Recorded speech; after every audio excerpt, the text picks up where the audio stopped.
જય શ્રી કૃષ્ણ મિત્રો તમે ઘણા સમયથી તમારા પિતૃઓના ફોટા તમારા ઘરમાં લગાવ્યા જ હશે અને ફક્ત ફોટા જ નહીં, ઘણા લોકો તો એવા પણ તમને મળી જશે કે જેઓ તેમના પિતૃ સાથે જોડાયેલી નાની નાની વસ્તુઓને પણ આજ સુધી યાદગીરી રૂપે સાચવીને રાખી હશે।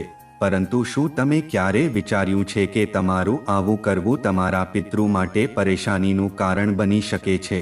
જી હા મિત્રો, આજના આ વિડીયોમાં આપણે જાણીશું કે શું મૃતકની તસવીર ઘરમાં રાખવી જોઈએ કે નહીં, અને જો રાખવી જોઈએ તો કઈ દિશામાં રાખવી જોઈએ, તે તમામ માહિતી આજના આ વિડીયોમાં આપણે જાણીશું। મિત્રો, જો આ પ્રશ્ન ઉઠાવવામાં આવે કે આપણે આપણા પિતૃઓના ફોટા ઘરમાં લગાવવા જોઈએ કે નહીં, તો ધાર્મિક ગ્રંથો અને પુરાણોમાં આવા ઘણા મતભેદ જોવા મળે છે, જે એક બાજુ તો આપણા પિતૃઓના ફોટા ઘરમાં લગાવવા યોગ્ય છે તેવું દર્શાવે છે અને સાથે સાથે એવું ન કરવાની પણ સલાહ આપે છે।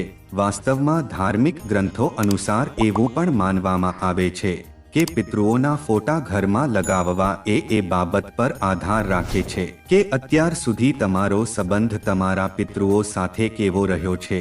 ઉદાહરણ તરીકે, જો તમારા મૃતક પરિજનો એ બીજું કોઈ નહીં પરંતુ જો તમારા માતા પિતા જ હોય, તો નિશ્ચિત રીતે તમારો તેમની સાથે સંબંધ સારો જ રહ્યો હશે। અને આવી સ્થિતિમાં જો તમે તેમને દરેક સારા કે ખરાબ સમયે યાદ કરો છો, તો આવું કરવું શાસ્ત્ર મુજબ ખોટું નથી, કારણ કે તેમના સ્વર્ગવાસ પછી પણ તમે તેમને દરેક કાર્યમાં પ્રથમ યાદ કરો છો। તે સારી બાબત શાસ્ત્રો મુજબ કહી શકાય છે। અને તમને જણાવી દઈએ કે પિતૃઓ જ છે જે તમારી રક્ષા કરે છે, તમને સહાય કરે છે અને તમને અનિચ્છનીય ઘટનાઓથી બચાવે છે, તમને ચેતવે છે અને તમારા સપનામાં આવીને ભવિષ્યમાં થનારી ઘટનાઓ વિશે જણાવે છે। એવું કહેવું ખોટું નહીં હોય કે તમારા પૂર્વાનુમાનની શક્તિને મજબૂત બનાવવામાં પણ તમારા પિતૃઓનું મહત્વપૂર્ણ યોગદાન હોય છે। તમે તેને આવી રીતે સમજી શકો છો કે જો તમારા સાથે કંઈ મોટું થવાનું હોય, તો પિતૃઓ તમને ચેતવનારો વિચાર તમારા મનમાં મૂકે છે। આવી સ્થિતિમાં જો આપણે તેમનો ફોટા ઘરમાં લગાવીએ, તેમની તસવીરો પર માળા ચઢાવીએ અને તેમની તસવીર સામે ધૂપગરબત્તી કરીએ તો તેને ખોટું માનવામાં ન આવવું જોઈએ। મિત્રો, સાથે સાથે જો તમારા કોઈ પિતૃ એવા રહ્યા હોય કે જેઓના વિચારો અને માર્ગદર્શન તમારી જિંદગીમાં ખૂબ મહત્વપૂર્ણ ભૂમિકા ભજવતા હોય અને તમે અત્યારે જિંદગીના એવા વળાંકે ઊભા હો કે જ્યાં ચારે બાજુ પરેશાનીઓ જ હોય, તો આવી સ્થિતિમાં તમે તેમના માર્ગદર્શનને તમારી જિંદગીમાં જરૂરી માનતા હો, ત્યારે તેમને યાદ કરી તેમની પાસે સમસ્યાઓને વિચારી પિતૃની આકૃતિ મનમાં બનાવીને પિતૃને કહેવું જોઈએ કે આ મુશ્કેલ ઘડીમાં તમે મને સાચો માર્ગ બતાવો। આવું કહેવાથી તેઓ નિશ્ચિતપણે તમારા સપનામાં આવીને તમને તે મુશ્કેલીમાંથી બહાર કાઢવાનો રસ્તો બતાવે છે। પરંતુ જો તમે તેમની આકૃતિ મનમાં બનાવીને કહો કે તેઓ તમારા જીવનમાં પાછા આવી જાય, તો આવું કહેવું મિત્રો તમારા માટે પરેશાની ઊભી કરી શકે છે, કારણ કે પિતૃઓ હંમેશા આપણા ઉપર નજર રાખતા હોય છે।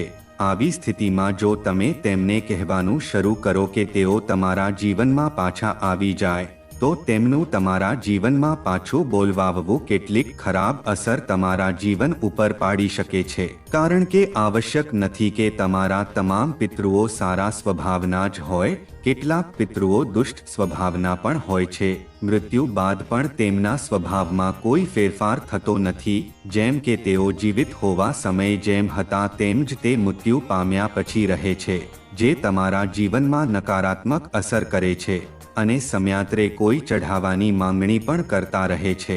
આ સિવાય કેટલાક ધર્મવિદોનું એવું પણ માનવું છે કે આપણે આપણા પિતૃઓ એટલે કે મૃત્યુ પામેલ પરિજનોના ફોટા ઘરમાં ન રાખવા જોઈએ। આવું કરવાથી આપણે તેમની ગતિથી રોકી રહ્યા હોઈએ છીએ। જ્યાં સુધી તેઓ જીવિત હતા ત્યાં સુધી તેઓ તમારાથી જોડાયેલા હતા, પણ મૃત્યુ પછી તેઓને યાદ કરવાથી તેઓ પૃથ્વીલોકમાં બનાવેલા સંબંધોથી પોતાનું મુખ ફેરવી શકતા નથી, અને આવી સ્થિતિમાં જ્યારે પિતૃએ તેમના મૃત્યુના માર્ગે આગળ વધવું જોઈએ, ત્યારે તેઓ તમારા મોહના કારણે એ જ સ્થાને અટવાઈ કરે છે અને તેમનો આગળ વધવાનો સફર શરૂ થવાનો અટકી જાય છે। એટલે તમારું આ સમજવું જરૂરી છે કે આપણે હંમેશા તેમના વિચારોમાં રહેવું, તેમને કહીએ કે ન કહીએ તે દુઃખ જ આપે છે. સાથે જ મિત્રો, આ સાથે જોડાયેલી એક બીજી માન્યતા પણ ચાલી રહી છે કે જે લોકો આ દુનિયા છોડીને જાય છે ત્યારે તેમની આત્મા આ પૃથ્વી પર વિહાર કરતી રહે છે અને જ્યાં સુધી તેમને નવું શરીર ન મળે ત્યાં સુધી તેની આત્મા ભટકે છે. જ્યારે પણ તમે તેમને યાદ કરો છો ત્યારે એ મૃત્યુ પામેલ પરિજનની આત્મા તમને જવાબ આપવા પ્રયત્ન જરૂર કરશે, પરંતુ તેમના પાસે કોઈ શરીર ન હોવાને કારણે તેમની વાત તમને સીધી પહોંચાડી ન શકવાને કારણે એ શક્તિશાળી આત્મા બેચેન બનીને આ પૃથ્વી લોકમાં ઘૂમતી રહે છે અને તેમને શાંતિ મળતી નથી. મિત્રો, અમે એવું તો નથી કહેતા કે તમારો સંબંધ તમારા પિતૃ સાથે ગમે તેટલો સારો રહ્યો હોય તો પણ તમે તેમને સંપૂર્ણ ભૂલી જાવ કે તેમની એક પણ તસવીર પાસે ન રાખો, પણ અમે તમને કેટલીક એવી શાસ્ત્રો મુજબની વાતો જણાવી રહ્યા છીએ કે જેના દ્વારા તમે તમારા પિતૃઓને કોઈ નુકસાન પહોંચાડ્યા વગર કે તેમના પ્રભાવમાં આવ્યા વગર તેમની તસવીરને તમારા નજીક રાખી શકો છો. વાસ્તુશાસ્ત્રમાં અમુક એવા સ્થાનો વિશે જણાવાયું છે જ્યાં આપણે પિતૃઓની તસવીરને કોઈ આપત્તિ વિના લગાવી શકીએ છીએ. સાથે સાથે અમુક એવા સ્થળો વિશે પણ જણાવાયું છે કે જ્યાં પિતૃઓની તસવીર લગાવવી તમારા માટે અશુભ સાબિત થઈ શકે છે. તો ચાલો જાણીએ એવા સ્થાન વિશે જ્યાં આપણે ભૂલથી પણ પિતૃઓની તસવીર લગાવવી નહીં જોઈએ. ઘણીવાર આપણામાંથી જ ઘણા લોકો એવી ભૂલ કરે છે કે જ્યારે તેઓ ભગવાનની તસવીર લગાવે છે ત્યારે તેની સાથે જ પોતાના પૂર્વજોની તસવીર પણ લગાવી દે છે. આપણે સમજી શકીએ છીએ કે મૃતક સભ્ય તમારા માટે માનનીય છે અને ભગવાનના સમાન તમારા માટે પૂજનીય છે, પરંતુ વાસ્તુ અનુસાર તો ભૂલથી પણ આપણે પૂર્વજોની તસવીર ઘરના મંદિરમાં નહીં લગાવવી જોઈએ. જો તમે પૂજા ઘરમાં તમારા મૃતક પરિવારના સભ્યોની તસવીર લગાવો છો તેનો સીધો અર્થ એ જ થાય છે કે તમે તમારા દુર્ભાગ્ય અને દુઃખને તમારા ઘરમાં આમંત્રણ આપી રહ્યા છો. હિન્દુ ધર્મ અનુસાર જ્યારે કોઈ માણસ મરે છે ત્યારે તેની આત્મા તેનું શરીર છોડી બીજા શરીરમાં પ્રવેશ કરે છે, કારણ કે હિન્દુ ધર્મ અનુસાર હિન્દુ માત્ર આત્માની પૂજા કરે છે, શરીરની નહીં. એટલે જ શરીરનો દેહ સંસ્કાર કરવામાં આવે છે. એટલે જો ભગવાન સાથે સાથે કોઈ મૃત્યુ પામેલ વ્યક્તિની પૂજા થાય તો તેને ભગવાનની નિંદા જ માનવામાં આવે છે. સાથે સાથે આ પણ મિત્રો જણાવાયું છે કે મૃત્યુ પામેલ લોકોની તસવીર બ્રહ્મસ્થાન એટલે કે ઘરના મધ્ય ભાગમાં લગાવવી નહીં જોઈએ. આવું કરવાથી સમાજમાં તમારા માન અને સન્માનમાં હાનિ થઈ શકે છે. આ ઉપરાંત તમારા પિતૃઓની તસવીર ઘરમાં ક્યારેય પણ એવા સ્થળે નહીં લગાવવી જોઈએ જ્યાં આવતા જતા વખતે તમારી નજર પડે, અને સાથે સાથે તેમની તસવીરને પશ્ચિમ કે દક્ષિણ દિશામાં લગાવવાથી પણ બચવું જોઈએ, કારણ કે ભૂલથી પણ આવું કરવાથી તે તમારી સંપત્તિમાં હાનિનું કારણ બની શકે છે. એટલું જ નહીં, વાસ્તુશાસ્ત્ર અનુસાર પિતૃઓની તસવીરોને લટકાવવું અથવા ઝૂલતું મૂકવું પણ યોગ્ય માનવામાં આવતું નથી. માન્યતા છે કે આવું કરવાથી વ્યક્તિનું જીવન પણ લટકે છે અને ઝૂલે છે. ધ્યાન રાખો કે ક્યારે પણ પૂર્વજોની એકથી વધુ તસવીરો ન હોવી જોઈએ. જો વધુ તસવીર ઘરમાં હશે તો ઘરમાં નકારાત્મકતા વધી શકે છે. મિત્રો, આ તો હતા એવા સ્થળો જ્યાં તમે તમારા પિતૃઓની તસવીર નહીં લગાવવી જોઈએ. હવે તમને એવા સ્થાન વિશે જણાવીએ જ્યાં પિતૃઓની તસવીર લગાવવાથી તમને કોઈ નુકસાન થતું નથી, પરંતુ તમારા જીવન અને ઘરના પરિવારમાં સુખ અને સમૃદ્ધિ આવે છે.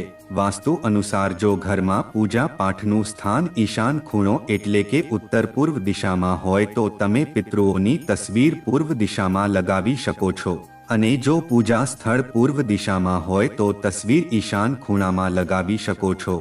જો પૂજા ઘર સિવાય કોઈ બીજા રૂમમાં પૂર્વજોની તસવીર લગાવવી હોય તો ઉત્તર દિશાની દિવાલ પર લગાવી શકાય છે, જેથી પૂર્વજોના ચહેરા હંમેશા દક્ષિણ તરફ રહેશે.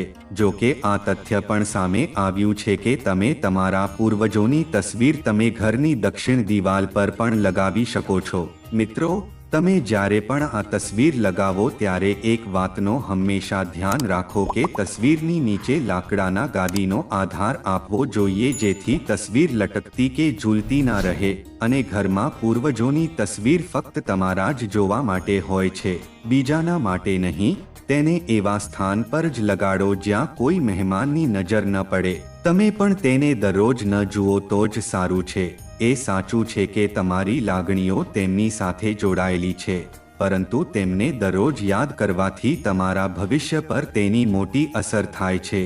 માન્યતા છે કે દરેક સમયે પૂર્વજોને યાદ કરતા રહેવાથી મનમાં ઉદાસીનતા અને નિરાશાની ભાવના વિકસે છે. સાથે જ ઘણા લોકોને વાસ્તુ જ્ઞાન ન હોવાને કારણે એવી ખબર પડતી નથી કે પૂર્વજોની તસવીર ક્યાં મૂકવી જોઈએ. જી હા મિત્રો, આપણે પિતૃઓની તસવીર ઘરમાં એવી જગ્યા પર મૂકી દઈએ છીએ જે શાસ્ત્ર મુજબ એકદમ ખોટી માનવામાં આવે છે. પછી આ જ કારણે તમને પિતૃદોષ પણ લાગે છે અને ઘરમાં પરેશાનીઓ, ઝઘડા અને પૈસાની અછત જેવી સમસ્યાઓ શરૂ થઈ જાય છે. આજે અમે તમને ઘરના એવા ખાસ સ્થળ વિશે જણાવવા જઈ રહ્યા છીએ જ્યાં તમે ભૂલથી પણ તમારા પૂર્વજ પિતૃઓની તસવીર ન મૂકવી જોઈએ, નહીં તો તમને નુકસાન થશે જ, સાથે સાથે તમારા પિતૃઓને પણ એવું કરવાથી કષ્ટ પહોંચે છે. તો આવો જાણીએ કે ઘરમાં તમારા વડીલોની તસવીર કઈ દિશામાં મૂકવી જોઈએ. જો તમે પણ ભગવાન શ્રી કૃષ્ણના ભક્ત છો તો વિડીયોને લાઈક કરીને કમેન્ટમાં બોક્સમાં જય શ્રી કૃષ્ણ જરૂર લખો. નંબર 1, વાસ્તુ અનુસાર ઘરમાં કઈ જગ્યાએ મૃત્યુ પામેલા વ્યક્તિની તસવીર મૂકવી જોઈએ. ઘરની અંદર મૃત્યુ પામેલા પૂર્વજોની તસવીર મૂકતા સમયે આ ખાસ કાળજી લેવી જોઈએ. પિતૃની તસવીરોને ઘરની શેલ્ફ કે અલમારીમાં રાખવી જોઈએ. કોઈ પણ કારણસર પૂર્વજની તસવીરનો ઉપયોગ ન કરવો જોઈએ. જો તમે આવું કરશો તો તે તમારા પૂર્વજોની આત્માનું અપમાન કર્યું એવું ગણાશે અને અમને તેમનો આશીર્વાદ નહીં મળે. તેનાથી જન્મદોષ થવાની શક્યતા રહે છે. નંબર 2, ખૂબ વધારે તસવીરો ન મૂકવી જોઈએ. ઘરમાં મૃત્યુ પામેલા પૂર્વજોની એક તસવીર જ તસવીર રાખવી. એકથી વધુ તસવીરો મૂકવાથી ઘર પર દુષ્પ્રભાવ પડે છે. એવું કહેવાય છે કે ઘર ખરાબ થઈ જાય છે. તેથી ઘરમાં મૃત્યુ પામેલા પૂર્વજોની એક જ તસવીર રાખવી યોગ્ય છે. પરંતુ વાસ્તુશાસ્ત્ર અનુસાર મૃત્યુ પામેલા વ્યક્તિની તસવીર બધાને દેખાય એવી જગ્યાએ ન મૂકવી જોઈએ. એ તસવીર બહારના લોકોને દેખાવી જોઈએ નહીં. આવું કરવાથી ઘરમાં નકારાત્મક ઉર્જા વધે છે. સાથે જ શયનકક્ષમાં પણ એવા વ્યક્તિની તસવીર ન મૂકવી જોઈએ જેનું અકાળે મૃત્યુ થયું થઈ હોય. નંબર 3, ભગવાનના રૂમમાં કે પૂજા મંદિર મૃત્યુ પામેલા લોકોની તસવીર ન મૂકવી. એવું કરવાનો સીધો અર્થ એ જ છે કે તમે મૃત્યુ પામેલા લોકોની તુલના ભગવાનથી કરો છે. કેટલાક ઘરોમાં મૃત્યુ પામેલા વ્યક્તિની તસવીર ઘર મંદિરમાં મૂકવામાં આવે છે. કોઈ પણ કારણસર આવું ન કરો. આવું કરવાથી ઘરમાં અશાંતિ ફેલાઈ શકે છે. જી હા મિત્રો, મૃત્યુ પામેલા વ્યક્તિની તસવીર અને જીવિત વ્યક્તિની તસવીર ક્યારે સાથે ન મૂકવી જોઈએ, કારણ કે આવું કરવાથી મૃત્યુ ન પામેલા વ્યક્તિનું આયુષ્ય ઘટી શકે છે. નંબર 5, મૃત્યુ પામેલા વ્યક્તિની તસવીર કઈ દિશામાં મૂકવી જોઈએ. વાસ્તુશાસ્ત્ર અનુસાર પૂર્વજોની તસવીર હંમેશા ઉત્તર દિશામાં મૂકવી જોઈએ. ઉત્તર દિશામાં પ્રતિમા મૂકવાથી પ્રતિમાનો મુખ દક્ષિણ દિશા તરફ રહે છે, કારણ કે દક્ષિણ દિશાને પિતૃની દિશા માનવામાં આવે છે. તેથી પિતૃઓની તસવીરનું મુખ દક્ષિણ દિશા તરફ રાખવું જોઈએ. કોઈ પણ કારણસર દક્ષિણ અને પશ્ચિમ દિવાલ પર સ્થિર ચિત્ર ન મૂકવું જોઈએ. આવું કરવાથી ઘરની સુખ સમૃદ્ધિ નષ્ટ થઈ જાય છે. તો મિત્રો, અમને આશા છે કે તમને આજનો અમારો આ વિડીયોમાંથી તમને ઘણું બધું શીખવા મળ્યું હશે. આવા અન્ય વધુ આધ્યાત્મિક અને ધાર્મિક વિડીયો જોવા માટે આ ચેનલને સબસ્ક્રાઇબ કરો. તો મિત્રો, આજ માટે આટલું જ. તમારું ખૂબ ખૂબ આભાર.